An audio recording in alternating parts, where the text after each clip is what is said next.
For 18 years, she believed she was married to a woman of God. A woman who preached love, loyalty, and truth. But one ordinary Sunday, she followed her wife after service. And what she saw shattered everything she believed. Why would a pastor hide an entire second family? And how far would she go to keep it hidden? You won't believe what investigators uncovered. Stay to the end, and tell us what you think really happened. She sat on the third pew from the front, like she had for the last 18 years. Her Bible rested on her lap, unopened. Her hands, those same hands that had once built a home, cradled foster children, wiped away tears of grief and joy, now trembled slightly, though no one else in the sanctuary seemed to notice. The choir swayed behind the pulpit. The congregation was on its feet. But her eyes never left the woman at the front. Her wife. Pastor Mia. Preaching with fire, voice rising and falling like a tide. And all the while, Angela's heart hammered against her ribs like it was trying to escape her chest. She didn't hear the scripture. Didn't sing the hymn. She watched her wife raise her arms, eyes closed, as the crowd erupted into applause. But Angela wasn't clapping. She was remembering. The phone calls that ended too quickly. The weekends away with no return address. The way Mia smelled like unfamiliar perfume on a Thursday night. The messages that disappeared from her phone. The envelope she had found last week in the drawer Mia thought she'd locked. It was after the sermon that she made the choice. A quiet one. She didn't announce it. She didn't cry. She smiled when people hugged her. She waited, politely, as Mia said goodbye to the last parishioner. And then she followed her. Out the back of the church. Into the parking lot. Down the highway. 42 minutes of silence. Her hands gripped the wheel. Her eyes never left the car ahead. Mia didn't drive to the church office. She didn't stop at the store. She didn't go home. She pulled into the driveway of a house Angela had never seen before. A modest, beige one-story with a red tricycle on the lawn and 2 pairs of children's shoes beside the door. Angela parked down the street. Her pulse was steady now. Focused. She didn't know what she expected. She only knew she needed to see. When Mia opened the front door, 2 children ran to her, arms outstretched. They called her Mom. The woman who came to the door next was smiling, wearing one of Mia's old hoodies, the one Angela thought had been lost in the move. Mia kissed her. Angela didn't cry. She couldn't. Her mind had gone quiet. Her fingers rested on her phone, but she didn't take a picture. She sat in the driver's seat until the sun went down. Until every light in the house was on. Until she saw her wife, draw the curtains closed. The next morning, she returned to the church. She sat in the same pew. Her Bible still unopened. The world around her kept singing. Kept praying. Kept calling her family blessed. And nobody knew that everything she believed about her life, her love, her marriage, was built on a lie so deep, it would take months to untangle it. Because Pastor Mia, beloved leader of New Grace Tabernacle, wasn't just married to Angela. She had a second family. And that was only the beginning. Angela didn't speak of it. Not to her sister. Not to the congregation. Not even to the closest friend she had in the church, who had once held her hand through a miscarriage and sat beside her when Mia was ordained. For the first time in nearly 2 decades, Angela carried a secret of her own. She carried it quietly, carefully, with the same precision she used to iron Mia's robes and match her socks before service. But every movement felt heavier now. Every word from the pulpit sounded rehearsed, hollow, and wrong. She watched Mia the way someone watches a stranger on a bus, aware, alert, searching for meaning in gestures that once held comfort. The Sunday hugs. The Monday meetings. The Wednesday Bible studies. And still, Mia found ways to be elsewhere. Always a meeting. Always an emergency visit. Always a need to step into prayer away from home.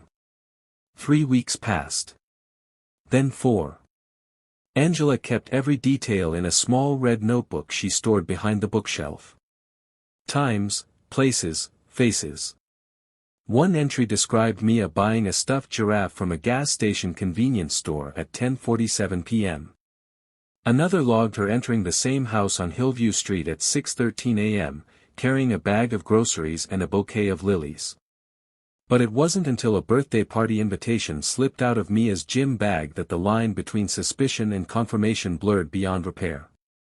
The card was hand-drawn, colored in crayon, addressed to Mommy Mia, and signed, Love, Amari. A child Angela had never met. A name she had never heard. Angela photocopied the card. She placed the original back exactly where she found it. Then she did something she hadn't done in years. She followed Mia again. This time, she parked closer. Closer than before.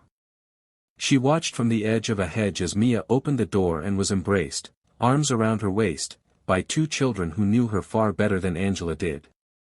There were toys on the porch. A bicycle with training wheels. Sidewalk chalk drawings that spelled out, We love you, Mommy. The woman who lived there, Carla, came out wearing nothing but Mia's t-shirt and pajama shorts.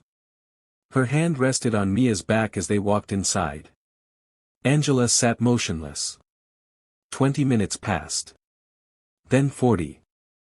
At exactly 6:58 p.m., Mia appeared in the window with a wine glass in hand. She was laughing.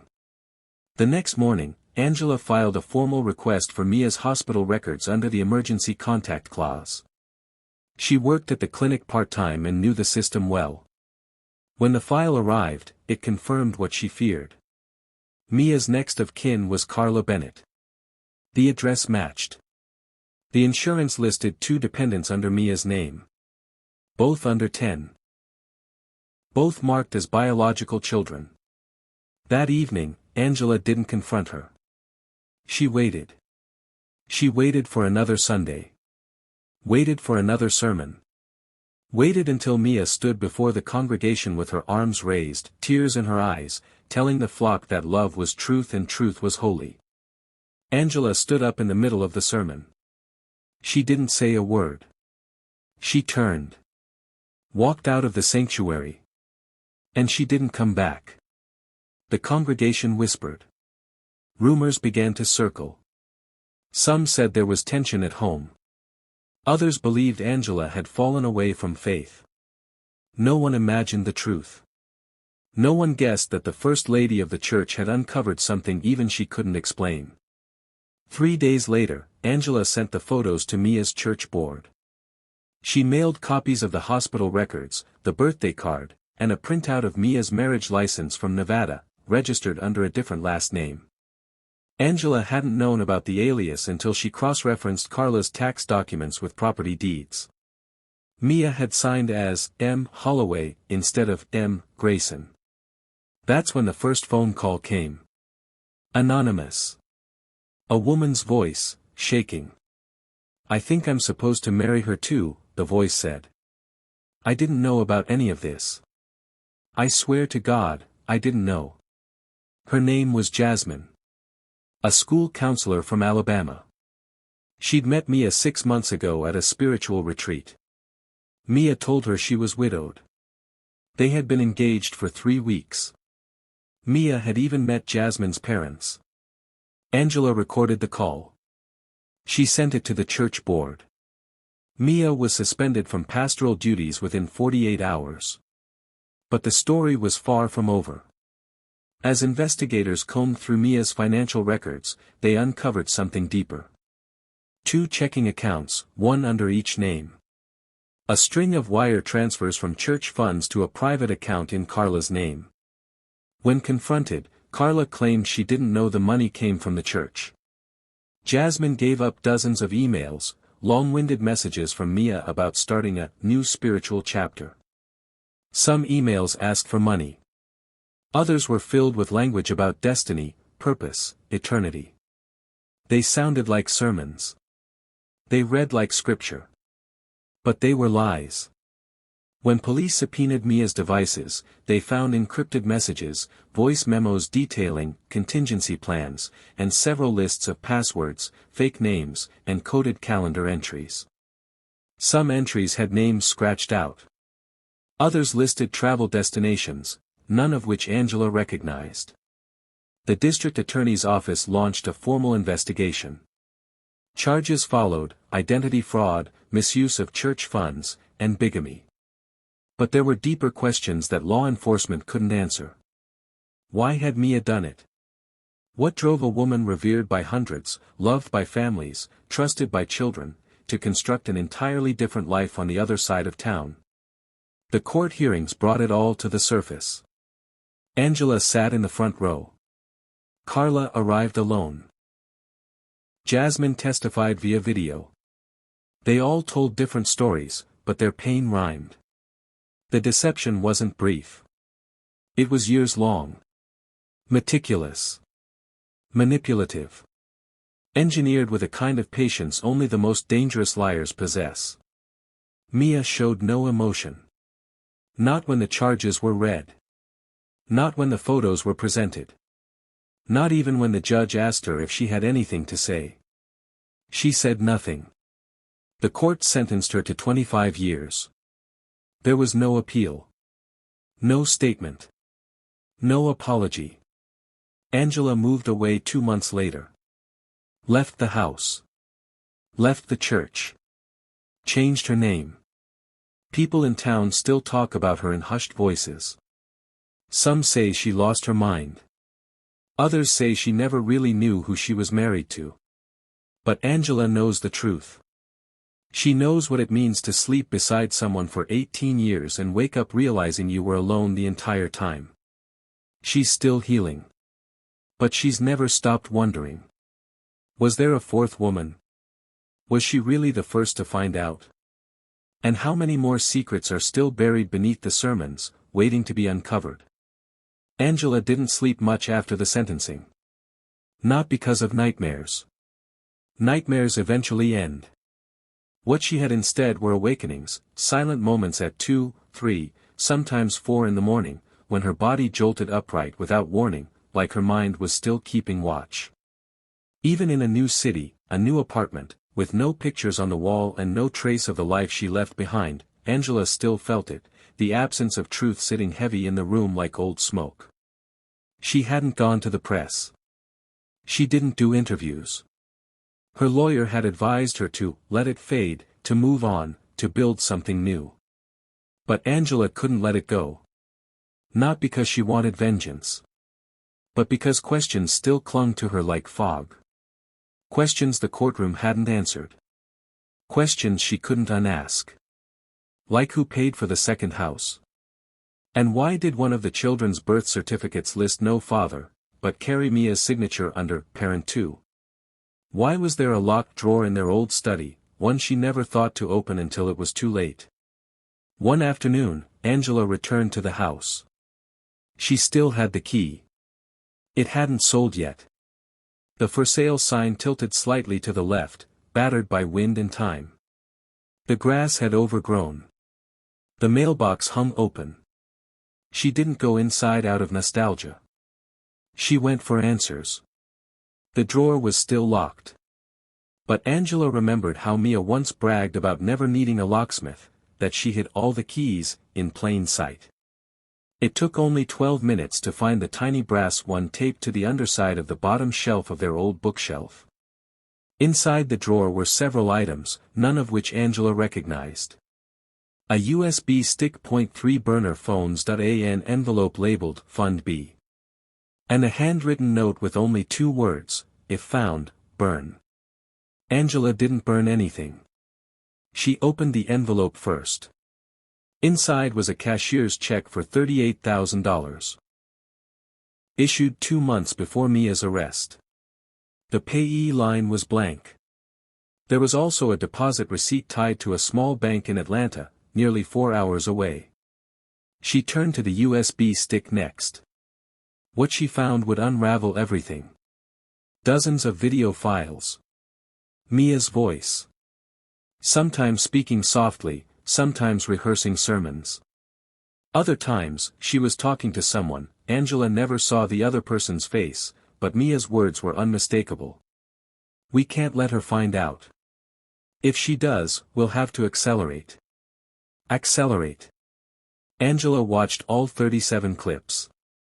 Some dated back over 7 years. Mia spoke to someone about plans. About travel. About silencing people. One clip chilled her the most. Mia looked straight into the camera and whispered, "She thinks I'm in Chicago. I'm in Tulsa. I've got 6 hours before I have to be back." I don't think she's asking questions yet. But if she starts digging, we switch cities. Angela copied the contents to another drive and took them straight to the district attorney's office. An investigation reopened. New charges followed. But this time, Mia wasn't the only target. Carla Bennett was arrested 3 weeks later in connection with conspiracy and financial fraud. Authorities discovered Carla's name on several dummy corporations used to funnel church funds into off-grid accounts. Those companies were all tied to projects that didn't exist, foundations, charities, missions that never left paper. And then came something no one had expected. A new victim came forward. Her name was Selena Parks. A woman who had worked in accounting for the church 6 years earlier. She claimed she'd found irregularities in the expense reports and confronted Mia about it. Days later, she was let go. The reason listed on her termination form: violation of spiritual confidentiality. She never spoke publicly, until now. Selena revealed that she'd once received a threatening message. A voicemail. A voice she never forgot. It told her to leave the numbers alone and remember what happened in Louisiana. When the DA's office searched public records, they found something strange. In 2011, a church in Baton Rouge, one that Mia had briefly guest preached at, was shuttered after a fire. The cause was ruled electrical. The insurance payout went to a silent partner listed as M. Holloway. No criminal charges were ever filed. Angela sat in her car outside the courthouse the day the new charges were read. She didn't go inside. She didn't want to hear Mia's voice again. She knew now that the woman she loved didn't just lie, she built entire worlds out of those lies. And in those worlds, people disappeared. Names vanished. Paper trails burned. The media had caught on by now. The case became national. The pastor's secret life, they called it. Saint or swindler? They showed side-by-side photos, Mia in her robes, smiling at baptisms, then Mia in an orange jumpsuit, being led away in cuffs. Angela gave one interview. Just one. She said, "I married a woman who preached redemption and practiced deception. I believed her when she said we were one. I thought I knew her. I didn't. And I don't think anyone ever really did." The case drew attention to financial abuse in faith institutions. Several other churches began internal audits. One bishop stepped down. A deacon was arrested. Angela never returned to organized religion. She began writing. Quietly. At first just for herself. But the pages kept coming. The story wouldn't leave her. One night, nearly a year later, she received a package. No return address. Inside was a flash drive and a note. "You were never supposed to find out. But you did. I hope you sleep better than I do. M." Angela never opened the flash drive. She burned it in the sink. Watched it melt. Watched the plastic run like tar. And then, for the first time in 2 years, she slept through the night. Still, even now, sometimes she wonders, how many other stories did Mia leave behind? And how many more are still waiting to surface? Angela's sleep didn't last long. 3 weeks after burning the flash drive, she received a second package. This time, it was hand-delivered. No postage. No signature. It was left outside her apartment door, wrapped in brown paper and string. On the front, written in black ink, were 5 words. You only know half of it. Angela stood there for several minutes, staring at the package as if it might breathe. She took it inside, set it on the table, and stepped away. She didn't touch it for hours. She didn't eat. Didn't turn on the lights. When the sun went down and the city began to blur behind the windows, she finally opened it. Inside was a black leather-bound notebook. She recognized the handwriting immediately. Mia's. Only this wasn't a sermon journal. It was something else entirely. Page after page of coded notes. Addresses. Phone numbers. Flight schedules. Names of women. Cities. Hidden accounts. Wire transfers. Even a section titled Assets, Emotional Leverage. Underneath that heading were 2 columns, one labeled Guilt and the other Gratitude. Angela's name was under both. One entry read, Angela suspects nothing. If she ever does, use her grief. Reframe the marriage as a sacrifice. Remind her who built the life. If that fails, distance immediately. Emotion is her weak point. Angela slammed the book shut. She shook. Not with fear. But with something colder. Something deeper. A realization that what she thought was betrayal was actually orchestration. Mia hadn't just lied. She had rehearsed the fallout. Angela called the detective who had led the first investigation. Detective Kim Reed. A woman known for her calm resolve and obsessive detail. Reed agreed to meet that night. Angela handed over the notebook. Reed didn't flinch. She said, You were the blueprint. Every other woman was built from you. A new task force was formed. They reopened 2 unsolved fraud cases from the past decade. Both involving churches Mia had guest preached at. One in Nashville, the other in Tampa. Both churches reported sudden drops in donation funds, only for their treasurers to resign shortly after. One treasurer had disappeared. No known address. No contact since 2016. Her name was Leah Monroe. The last known sighting? A security cam photo. Grainy. But unmistakable. Mia walking with Leah into a hotel.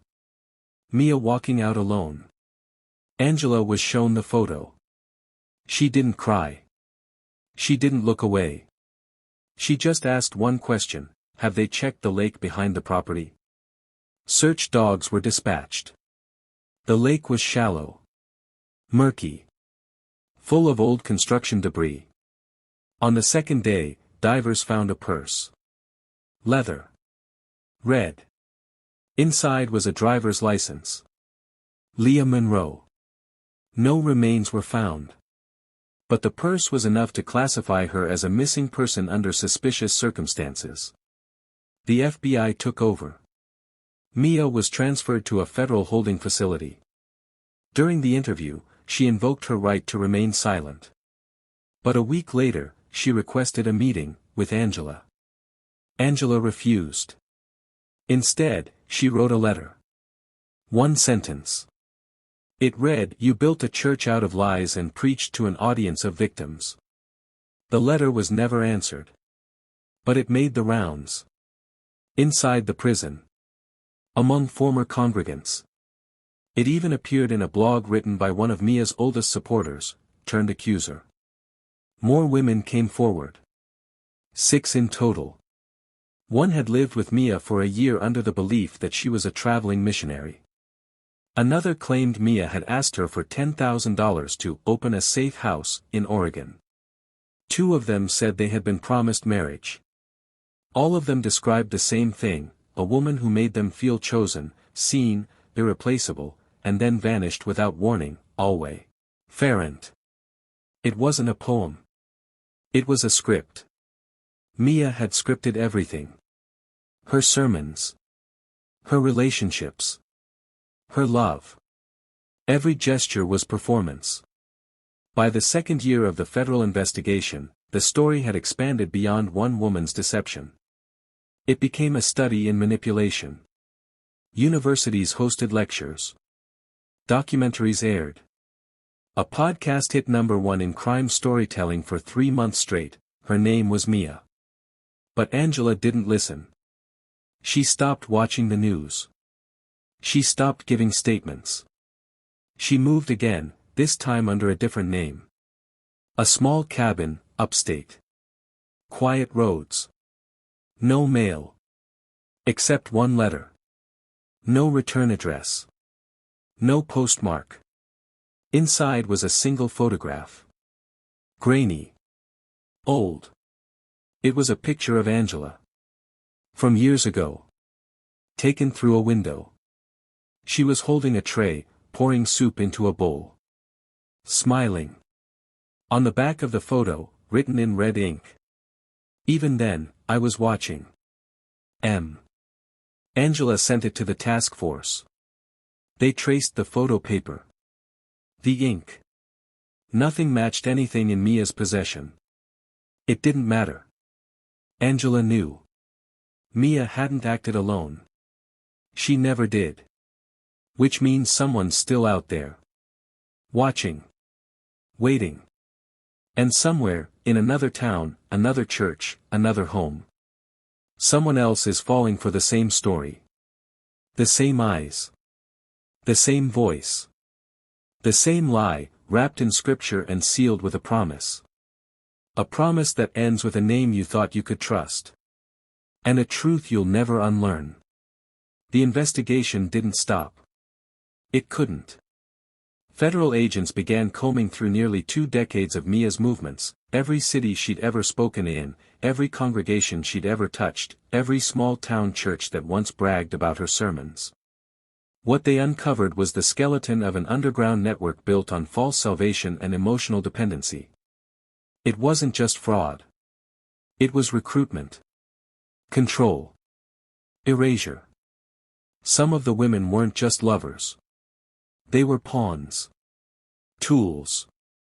Some had their finances drained, others signed over properties, and more than one had been convinced to alienate their own families in the name of spiritual cleansing.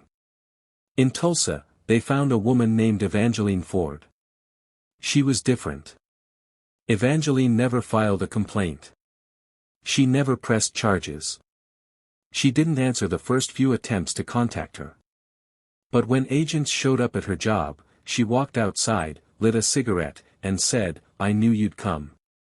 She'd met Mia in 2010. At a women's retreat hosted by a church on the outskirts of Arkansas. Mia had been magnetic.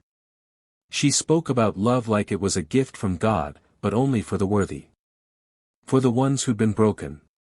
For the ones who needed to be rebuilt. Evangeline told agents something they hadn't heard before. She said, Mia used to talk about a place. Somewhere she could go if it all fell apart. She called it, the Grove. Said it wasn't on any map. Said only 2 people knew it existed. And I wasn't one of them. The Grove. It became the keyword. Agents searched financial records, property deeds, hidden trusts. They found a small parcel of land, deep in the woods of Virginia, registered under the name of a now-deceased woman. The paper trail had been designed to vanish. But someone missed a detail. A buried utility bill, listed under emergency services only. It led them there. The Grove wasn't a building. It wasn't a house. It was a compound. 3 cabins. A greenhouse. Solar panels.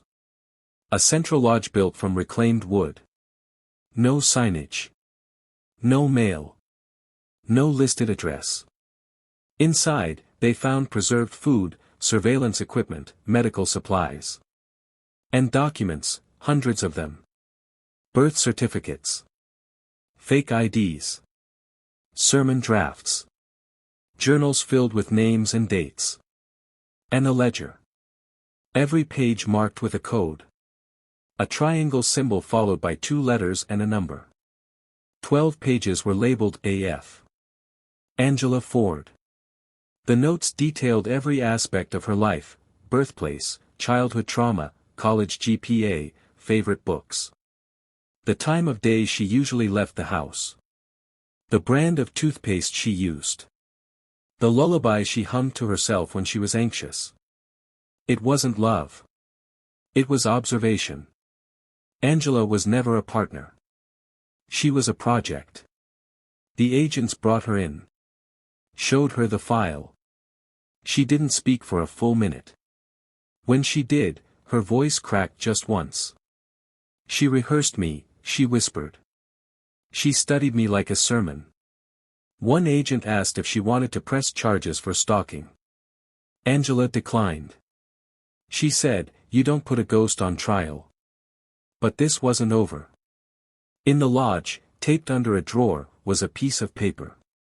Torn, weather-worn, but still legible. A list of names. 8 of them. 7 were known victims. The 8th was unknown. It read, CB, contingency only. Use if escape required. CB. Carla Bennett. She was never just an accomplice. She was the exit plan. A check-in at a remote border town in Texas led agents to a rental property. A storage unit tied to a fake business under Carla's alias contained wigs, burner phones, a passport, and $15,000 in cash. But there was something else. A book. Revelation. Inside the hollowed-out pages, they found a flash drive. One file. A video. 15 minutes long. Mia. Sitting in what looked like the Grove Lodge. No makeup. No ring. Just her voice. She looked straight into the camera. If you're watching this, I've either been caught or I've disappeared. Either way, someone's broken the chain. Someone went off script. I didn't fail. I adapted. I created systems where none existed. I gave meaning to people who were empty. You call it a lie. I call it survival. Faith is a transaction. Always has been. Some just know how to profit from it better than others. She smiled. Not with joy. But with certainty. And then she added. Angela was never supposed to love me back. That's where everything went wrong. The file ended. Angela didn't watch it. The agents played it. Logged it. Archived it. But they didn't force it on her. She didn't want her mind polluted any further. But the case was now considered historic. Federal trials began.